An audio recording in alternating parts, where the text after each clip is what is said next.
Assalamualaikum warahmatullahi wabarakatuh. Halo semuanya, perkenalkan nama saya Delvi Sriani Purba, NPM 25131341163. Saya berasal dari Prodi PGSD, Fakultas FKIP Universitas Bung Hatta. Saya di sini akan menjelaskan apa sih yang dimaksud dengan siklus nitrogen.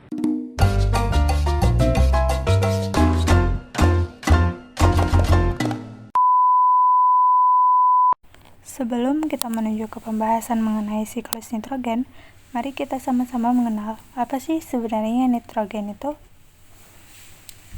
Nitrogen merupakan salah satu senyawa kimia yang terkandung dalam atmosfer bumi. Bahkan, nitrogen merupakan senyawa yang paling banyak terdapat di atmosfer, yaitu hampir 80% loh teman-teman. Nitrogen juga berbentuk senyawa organik seperti urea, protein, dan asam nukleat di alam. Nitrogen juga terkandung pada senyawa anorganik seperti amonia, nitrit, dan nitrat. Daur nitrogen adalah siklus pergerakan nitrogen dari atmosfer ke bumi dan kembali lagi ke atmosfer yang terjadi secara terus-menerus. Setelah kita mengenal apa itu nitrogen, mari kita lanjutkan ke pembahasan utama kita, yaitu siklus nitrogen. Siklus nitrogen. Siklus ini diawali dengan jatuhnya nitrogen bersama air, kemudian menyerap ke dalam tanah, dan ketika nitrogen berada di dalam tanah, dia tidak dapat langsung diambil oleh tumbuhan. Namun, ada beberapa tumbuhan yang dapat menyerapnya loh, yaitu tumbuhan yang bersimbiosis dengan bakteri Rhizobium, atau tumbuhan yang memiliki bintil akar. Nitrogen yang tidak dapat diserap oleh tumbuhan yang memiliki bintil akar, ini kemudian akan diubah menjadi amonia oleh bakteri Rhizobium. Proses ini disebut dengan fiksasi nitrogen.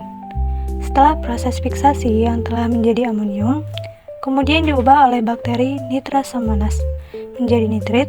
Setelah itu akan diubah kembali menjadi nitrat. Dan nitrat ini adalah sebuah unsur yang mana dapat dimanfaatkan tanaman. Kemudian, tanamannya yang menyerap nitrat untuk berfotosintesis.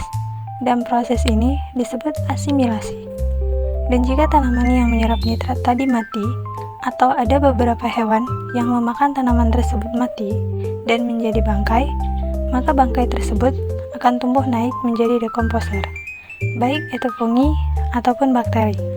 Hasil urea tersebut akan menjadi amonium, dan proses ini disebut amonifikasi, sehingga akan diubah menjadi nitrit dan nitrat dalam proses nitrifikasi.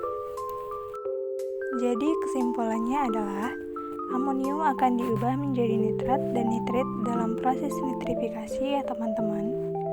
Dan nitrat yang tidak dapat diserap oleh tanaman untuk melakukan fotosintesis akan diubah menjadi nitrogen bebas oleh bakteri denitrifikasi. Dan nitrogen bebas yang berada di atmosfer akan mengalir ke siklus awal tadi secara terus-menerus. Oke teman-teman, terima kasih sudah menonton videonya.